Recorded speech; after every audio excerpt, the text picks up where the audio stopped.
Boom. So, full screen.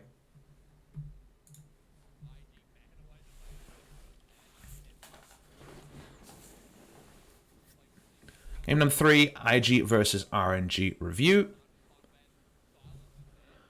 So Silas left open until the final ban, and RNG are going to ban it away. They didn't have an answer to first pick Silas before, and now first pick Rek'Sai returns. And I thought this is I like seeing this because I thought for sure Rek'Sai would become a first pick champion, right? It just seemed so likely with how overtuned she was early game. But they do it over the cost of Galio Kalista, so it's interesting to think about here, because. And yes, it is exactly how Game 2 draft started, but the nameplates are different. I'm interested to see what IG's choice is into Kalista Galio, because I've been playing this Galio comp every game. I wouldn't have mind Kalista first pick, because then Galio X, you could go Vayne, but maybe Jackie Love doesn't want to play. Vayne is banned on blue side, I guess, but that's kind of a self-fulfilling prophecy, right? But the moment that Vayne is banned on blue side, like it feels like Galio value is pretty insane. So that's the pick here. I'm surprised. Like, I guess it's Galio first pick, then Rek'Sai, Kalista, and they don't feel like they have a 2v2 that can beat Kalista lanes, and they don't have red side. I think it's fine. But I'm just trying to think of the next levels, and specifically with the Vayne ban, it makes things a little bit trickier to get away with a first pick Galio.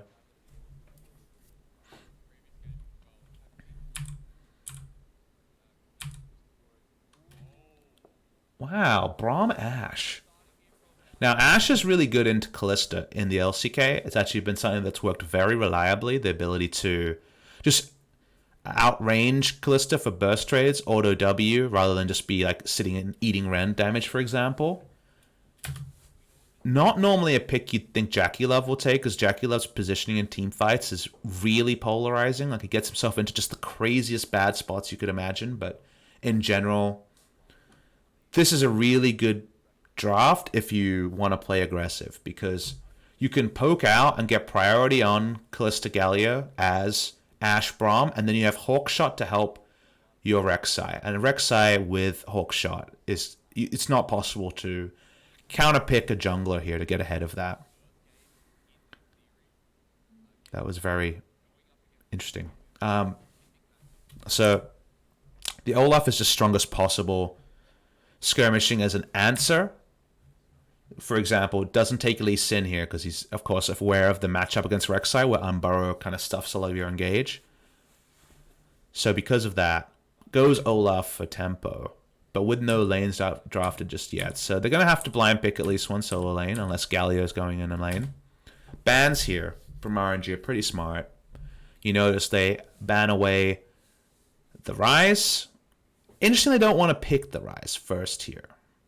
That's the part that's a little bit curious. I guess they're afraid of the shy super hard counter pick. Something really crazy. People were asking before about counter picks into Rise. You could try Riven. I don't think it's fantastic, but definitely it could work, right? Cassio at the top was the other one suggested. They banned the Aurelia as well. So if you double ban these two, you're basically saying I'm going to pick Vlad, because you're banning basically every brawling top laner. You want to flex the Galio a little bit further. So Zatai is also a kind of a classic Vlad player from a long time ago. He played it in mid lane a lot.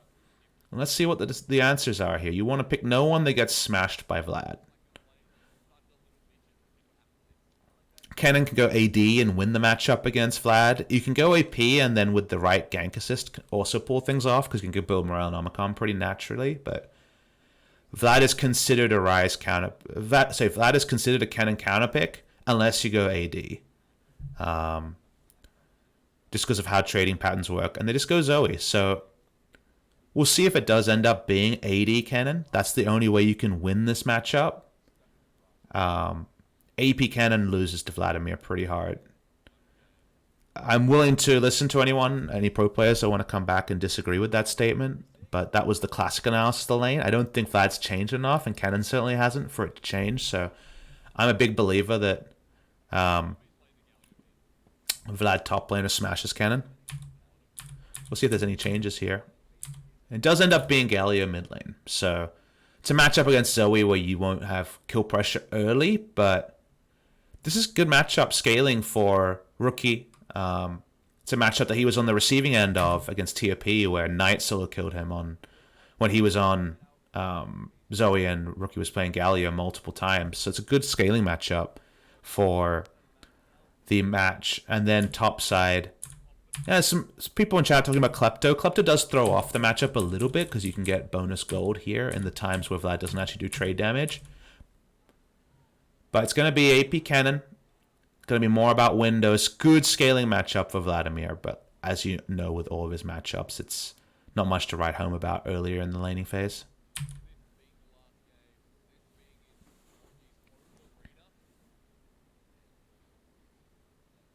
He started Q. That's so weird. Did he check any brush? I'm going to watch his energy. This is a very specific thing, but he started Q.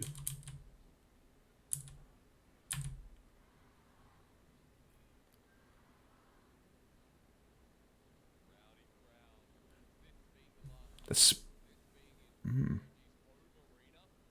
He started Q, didn't check any brush.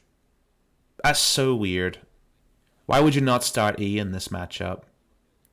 That's very peculiar for me as the Shy to not start E in the matchup with Klepto. Looking over runes, seeing if there's anything interesting here. Seems pretty standard. Again, Halo Blades Calista, Halo Blades Tristana both played in this series. Notice Karsa's not going to be subscribing to what Ning did in game number 1. It's not Conqueror Olaf, so we're not expecting Warrior Enchant craziness like we saw from Ning in game number 1. He's going Predator.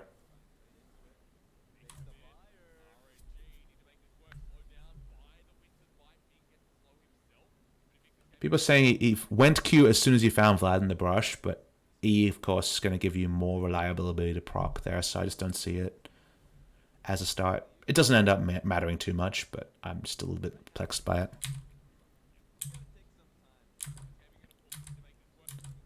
So they enter from bot side here, not scouted out RNG, and let's put down some deep vision.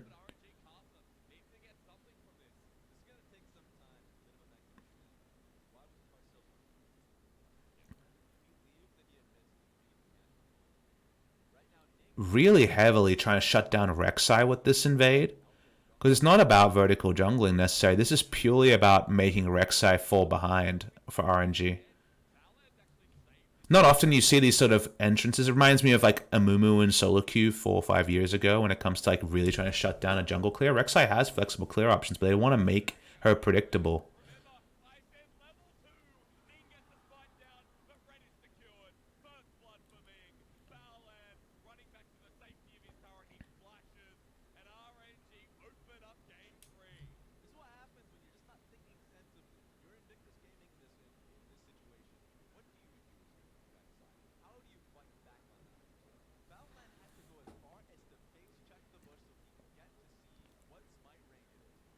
IG is so stubborn about this play. It's so weird for them to be so stubborn about this play. They end up losing the maximum for no real, like, you definitely get a full clear of your jungle if you just give up that buff. Bit strange. I don't really have a lot of analysis to put about that particular point there.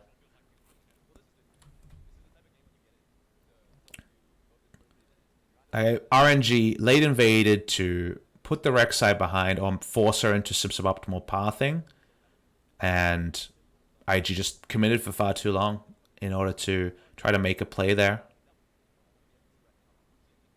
So early parts of the lane, obviously kind of going to be fine in the 1v1.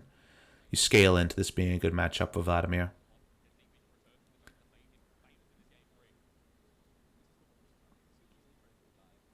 So Karsa coming bot lane trying to pull off a gank here.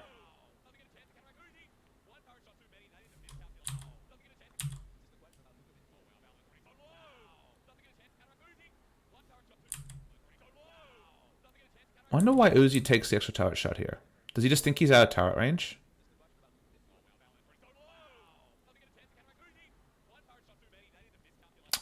That was really weird by Uzi. That's a straight up mistake. I think he thought he was out of turret range and could come back in and then just had to panic heal. They're trying to cause a lot of pressure onto the Ashe bot side in the early game. Now, Ashe, we already mentioned that Ashe Braum can do really well into low dual lanes, but the Karma's support here is try to help out the Cluster in terms of lane presence. Yeah, just a straight up mistake from Uzi. That's a really weird one. It's a misclick and couldn't salvage it with a heal. Thank God he didn't flash also. That would have been the like epitome of struggle street. Trying to play around Ashe really hard. Remember that Olaf as a champion counters Ashe's design pretty hard in team fights because Ashe is a utility slowing and CC champion and Olaf Ragnarok's. Enough said, you know.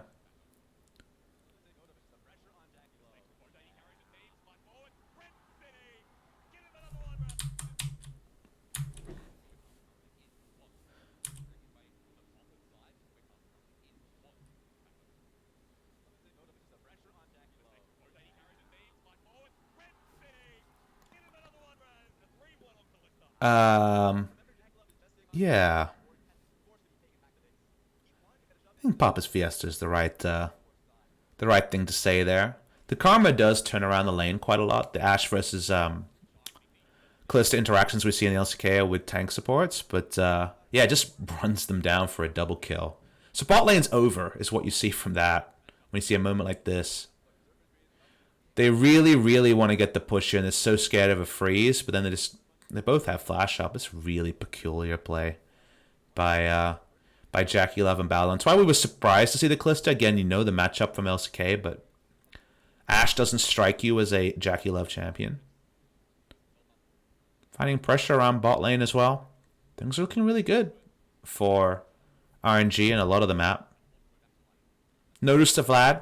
You notice he's going CS for CS, so Cannon's not able to, after the first 3-4 levels, actually do much in the matchup.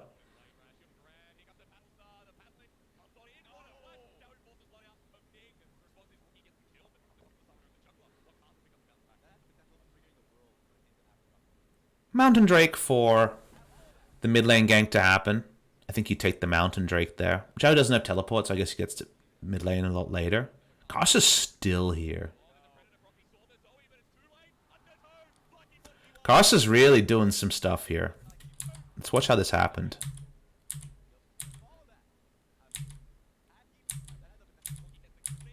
So Karsa took the Drake, ran through bot lane, and then camped red buff on Ning. This is some, like... This is definitely some offenses being created by Ning that needs to be paid back here. Karsa's just doing his best to just destroy Rek'Sai when Rek'Sai's strongest. Remember, Rek'Sai was the first pick here to try to take over the game, and he's been just dominated on the bot side. And now it's a straight trade up. He knew that Ning's flash was down because of what play happened. Then just, well, there's nothing you can do as Jackie Love. Olaf versus Ashe. Ning's out. Like at 8 minutes, bot lane is like almost open territory. They've died 5 times in 8 minutes. Like everyone knows the feeling you get when this is your bot lane in solo queue. Like, okay, GG guys, we lost. He just stays bot and gets another kill.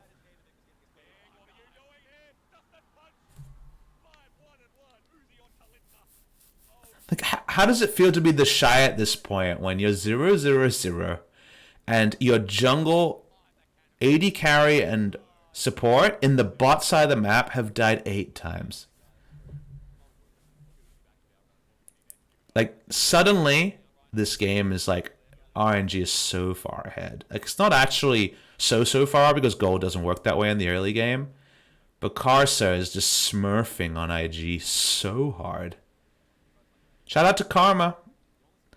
Only person I've seen play Karma is Ming. He played it for, with Nico, and he's playing it here as well. I think Karma is still really good, even in a duo lane. Wow.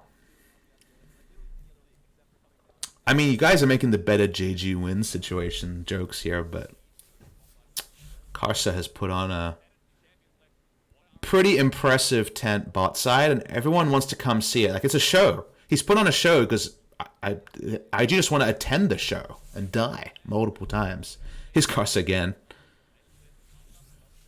And Olaf can continue to do this because guess what? Yahoo can ult him at any points. They're going to out-trade as well. That means Kallista's just running away with the bot lane as well. And then you look at the side of IG, and at this 10-minute mark, you're like, you guys are just in a lot of trouble. Like the Ashe and Braum was picked to poke out Kallista in lane, and the utility to get for Ning to get kills. Like, none of that happened.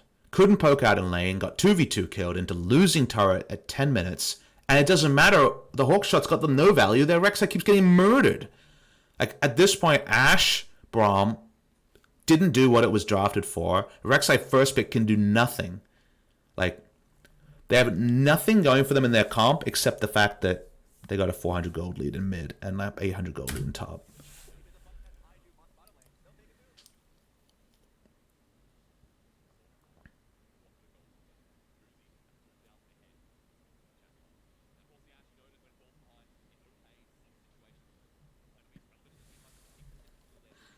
And now you can just end the Ryze lane before Ryze even... Sorry, you can end the Vlad lane even before Vlad hits level 9, right?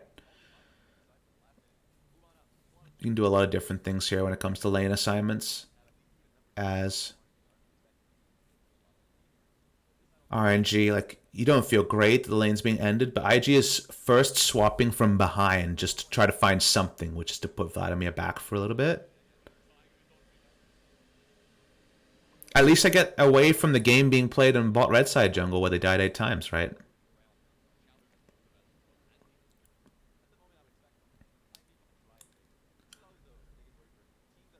This is a pretty big win for IG topside, I want to mention. Is that IG get to go topside, and yes, it's a 2v2 against Bay the Ruin King, Boots 2 and more. But Ashe has enough range to poke at minion waves and to snipe away a couple of CS. She has utility, and she has a turret behind her. So to actually be able to go to a lane where you have a full turret-plated turret and still endure a 2v2 laning phase after you've died 5 times as a duo lane is a luxury not every team gets. So I want to say that Jackie Love and Baolan actually being able to enter a laning phase and not just get slammed down further is not irrelevant. And this is a nice catch.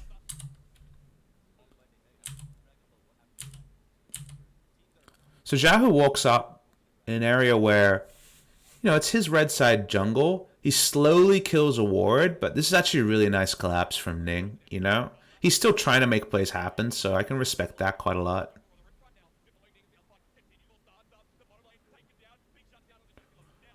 Alright. A lot happens here. Let's try and understand it.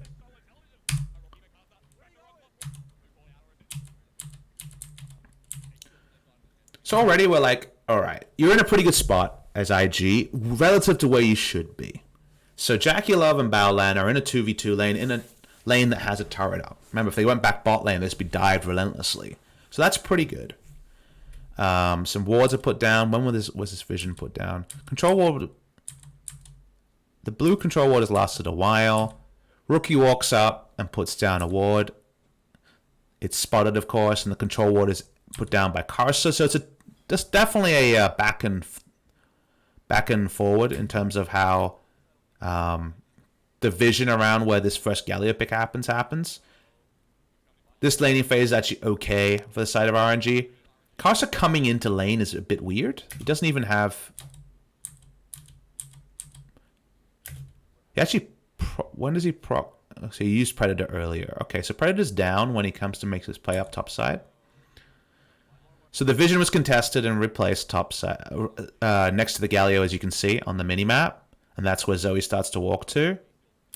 Now, Karsa's far away. Vlad has no TP. Shadow takes a bit of poke, and then now we're poking around vision, right? Like, placing and replacing control wards. Now it's been replaced with a blue control ward.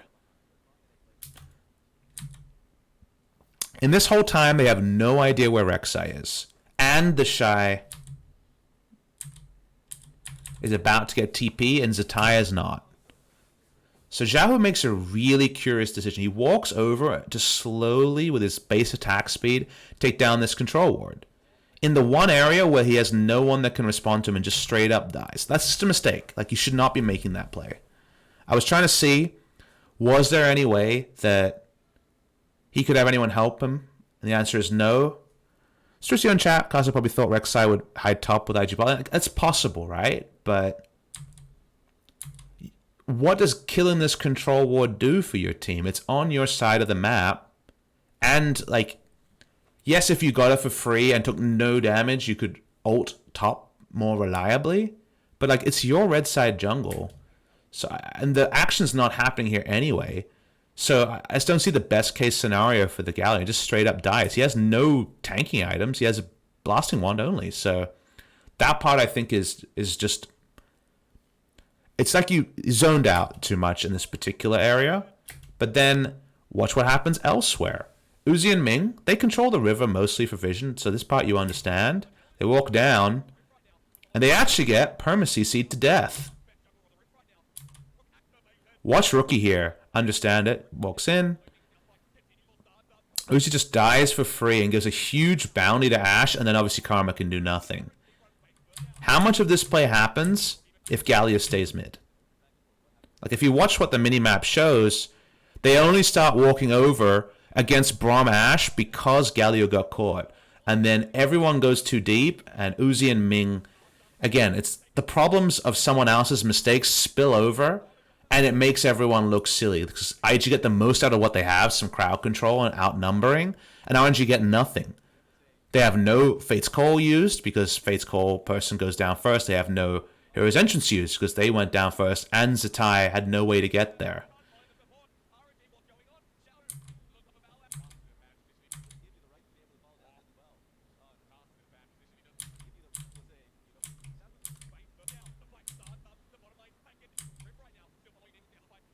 And Karsa spent all his time chasing to try to take down more people, so he's in enemy terrain.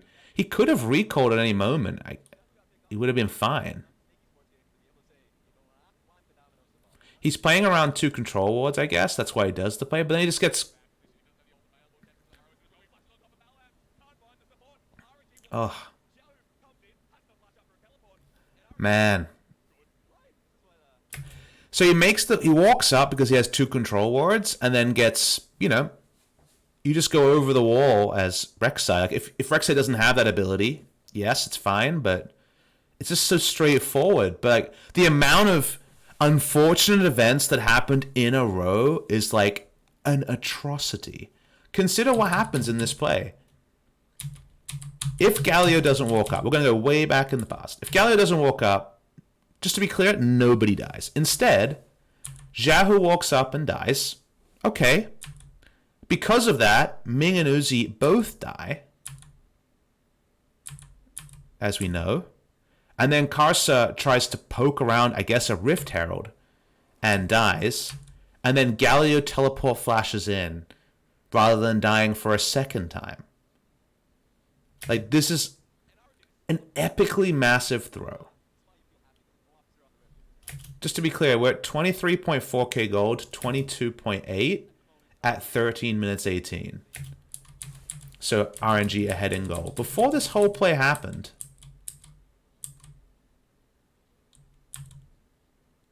if you roll the tape here, RNG threw a 3,600 gold lead at 12 minutes. It's a 4,000 gold turnaround. Damn. This is just gutting.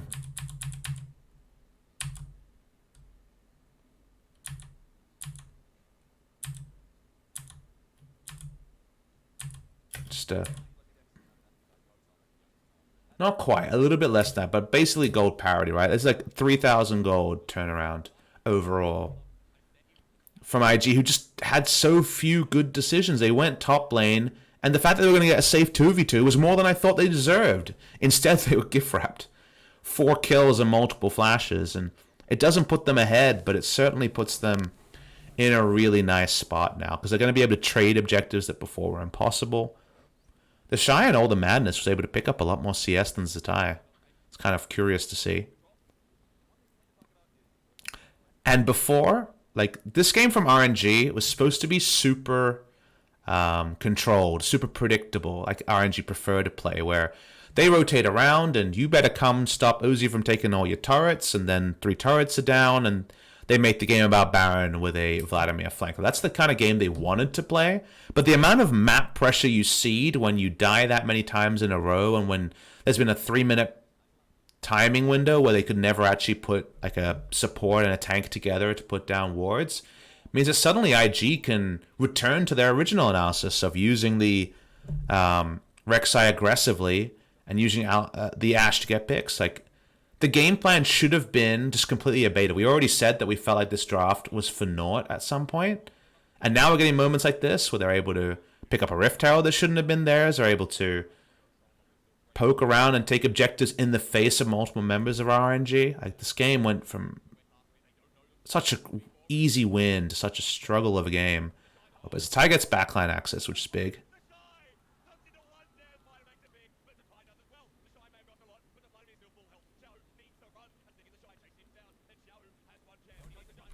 Let's watch this again.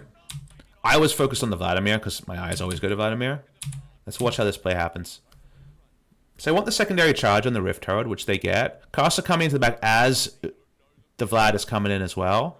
Watch how the Shy plays this. This is the most interesting thing here. He keeps his flash and he's able to flash ult.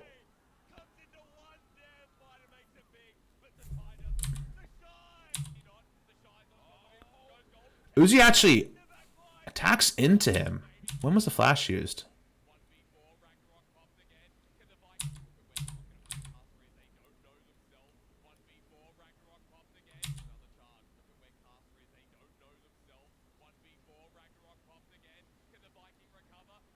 I don't even see the flash here. Am I dumb?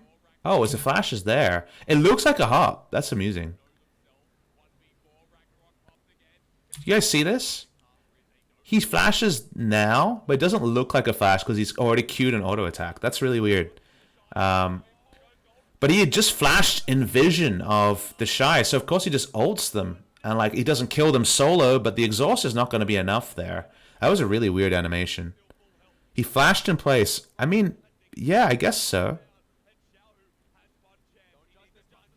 Can you flash in place as you auto? Let's watch it again. Like, this is like my most interesting thing here.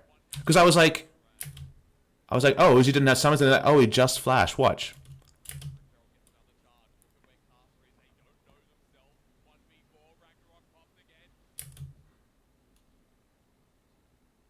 Like, what?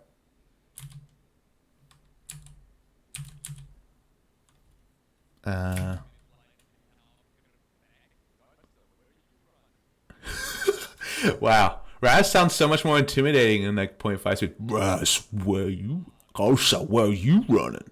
So he gets the movement speed, dodges up.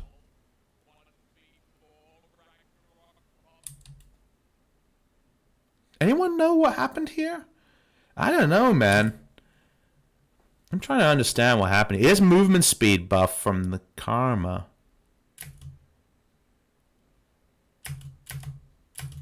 When does his flash happen? His flash happens here. Did he just flash 0.1 centimeters?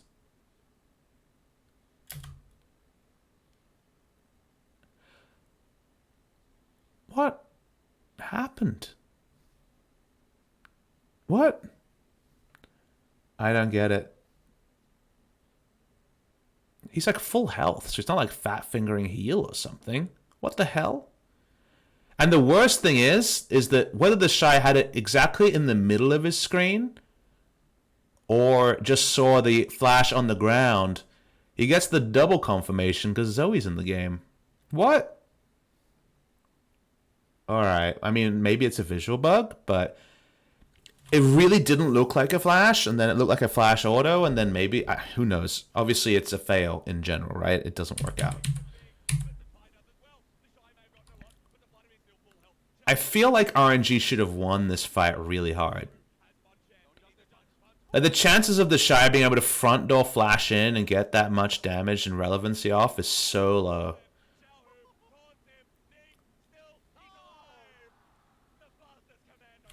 Okay. Interesting.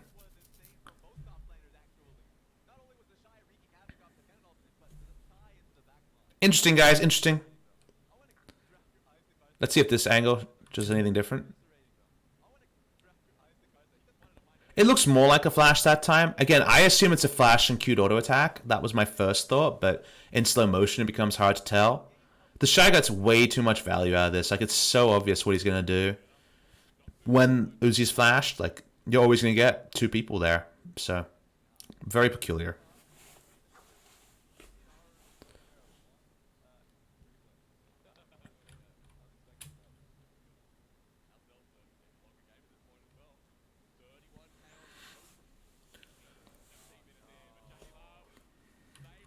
I want to talk a bit about this overlay that we see.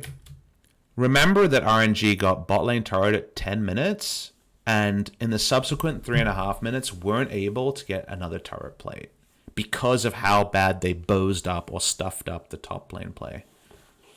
That's relevant, because the fact that we're almost equal on turret plates when bot lane got ultra just gutter slammed by RNG is something that should almost never happen at the pro level. That RNG conspired really hard to lose out on multiple turret plates there from Xiaohu's mistake.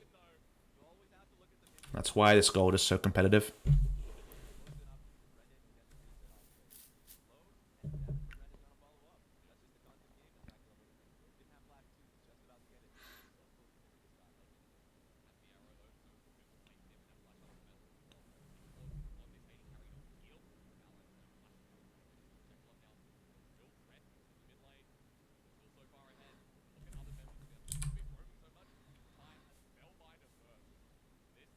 Yeah, Spellbinder first, as Starks posits there. It's interesting. Almost always Protobelt. Already has the CDR components of Protobelt and Zonia's. But just looking for some sort of a flank and a bit of a, you know, what's the word? Bit of a steroid with the extra ability power that you get from the active.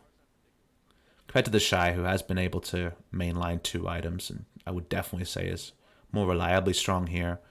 I think they would prefer to find Vlad in the Shy lane and try to keep a health bar lead to stop the teleports from being as important.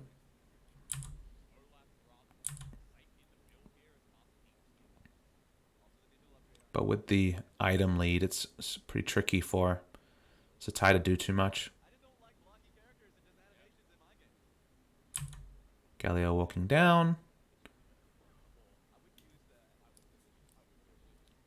I do want to play around their control wards, and then they have great pick CC. That's what you want to do. You might RNG come to you. It should have been impossible after the early game where RNG should have been able to rotate around them, but that didn't happen. Now it's all about playing to your control ward line as IG and looking for picks and burst damage, which, as you can see, they're doing a good job on. They're going to have to give away control of mid lane, though, to get this Mountain Drake, which situationally is worth it and not worth it. 2 mountains to the side of RNG, and they have insane Baron secure with the Kalista and the ability to turn with Vladimir, Olaf, and Galio, so I don't mind this decision. They don't actually lose the mid lane turret, even though they cede a lot of control out there. I assume it was pretty healthy in that play. Notice that after that start, Uzi doesn't have a meaningful item lead over Ashe. That already is pretty insane. Like, after starting the game so far ahead, Ashe has caught up to the point where there's no meaningful gold lead for Kalista, when Kalista was just god tier 5 kills much earlier. We saw the warrior enchant on the Conqueror Olaf. You'll notice that because we're going back to the Predator Olaf, you're going to be getting the Ingenious Hunter and the Domination Tree. Therefore, Redemption has a lot more value. So we do see Redemption and Cinderhawk down here.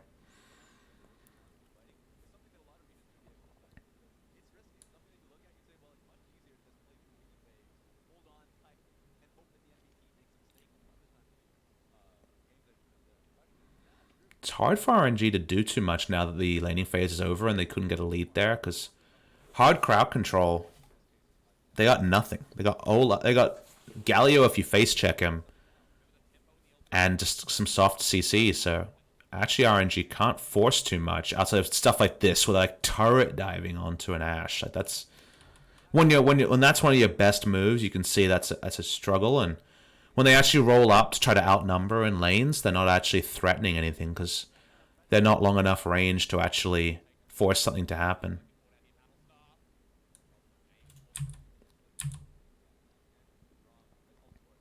Meanwhile, IG have a lot of pick CC. That means they're able to walk up and get things done.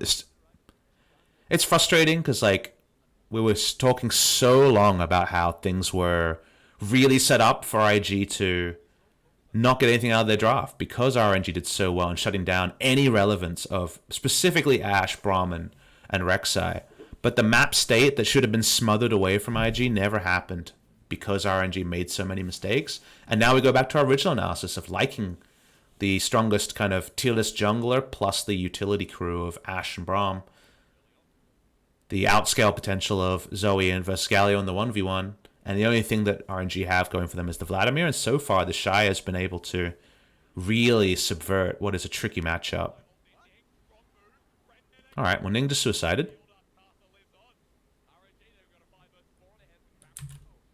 I don't want to think about that one anymore.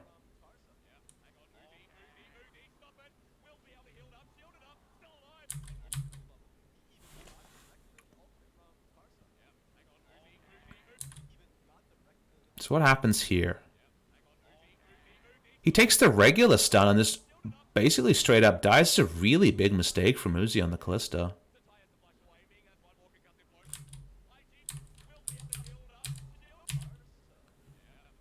So let's watch how Uzi plays this. He wants to wave clear, not the easiest as a Karma Kalista, but he's got movement speed. He Qs in, so they know he doesn't have a Q for defensive. He has QW all in with the auto. Doesn't respect the potential to be instantly stunned, basically. It's a pretty big mistake by Uzi. You normally don't plug and play things like that happening, right? It's in a 5v4, as Ning had just suicided, so I guess he was feeling more emboldened to walk up, but I think if you walk up in that manner against a Kennen, you deserve to be just mown down where you stand, right? So that was really weird from Uzi.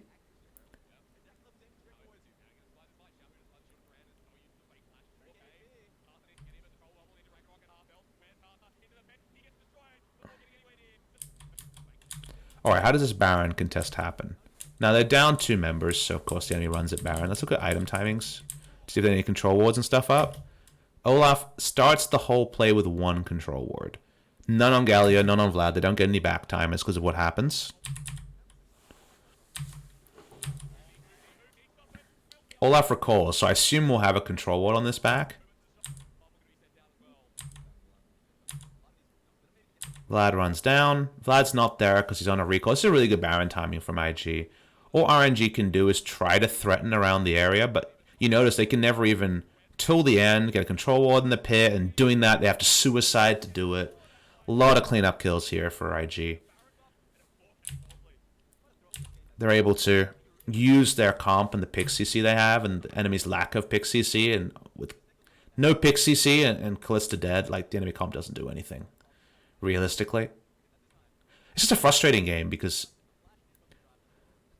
RNG really fumbled what was kind of the sort of lead that gets scrims aborted. Like you stop scrims when there's 5 kills on the enemy carry and everyone's running down bot lane to power feed. There were 8 deaths for Rek'Sai, Ashe, and Braum in the early game, right? And now it just doesn't matter. Like, this is one of those, this is why you never surrender moments in this particular game.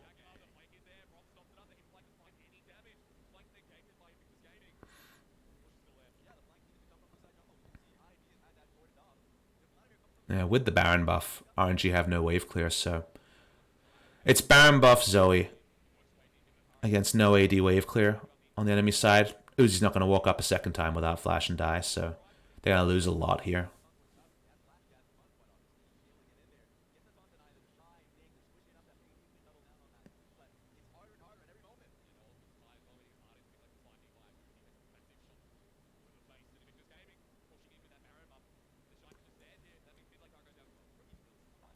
No way to bait this. They already used their all-in attempt with the Hemoplague earlier.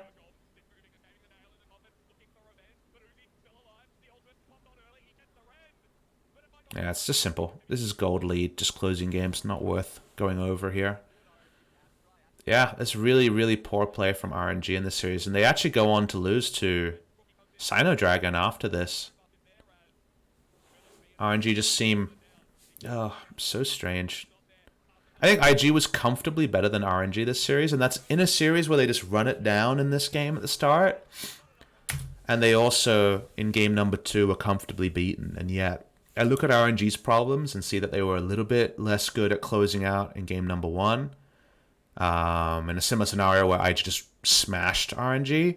And then in game number 3, they make huge mistakes. Like that level 1 around the enemy red buff steal, very poor decision making by IG. And then they just, 2v2 die and other problems. And that's why there's a lot of like Jackie Love lols and other kind of things. Like people were memeing a lot about Jackie Love, Baolan, and Ning especially in regular season games, because they would definitely have some moments where they didn't perform. But here we go, where I think RNG were actually the ones who made super critical errors here. There's not a lot of analysis to provide when the errors are so egregious. Like we're trying to work out this flash buffered auto attack situation. Definitely an interesting series where you kind of have to take it with a pinch of salt. It is LPL regular season. I think the game 1 discussion was the most interesting for me in terms of the playstyle IG showed and also some of their re-engage decisions there, being the sort of things that will catch teams unawares.